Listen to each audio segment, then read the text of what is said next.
dépend de l'objet du congédiement. Je crois que s'il est congédié et que c'est de sa faute, il ne va pas avoir droit au chômage.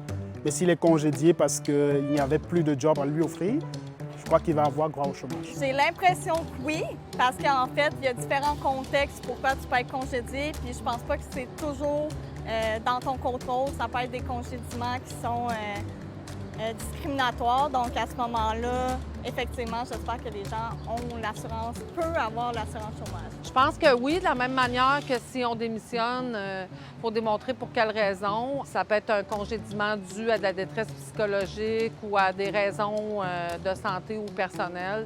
Je pense que la personne se doit de le démontrer, soit au tribunal ou de d'autres formes. J'ai l'impression que si quelqu'un est congédié, il n'y aurait pas droit au chômage parce que c'est de sa faute, s'il a perdu son emploi. C'est de sa responsabilité d'aller se retrouver une job.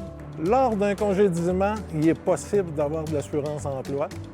Ça dépend des raisons pour lesquelles tu as été congédié. Ça dépend de la version du travailleur.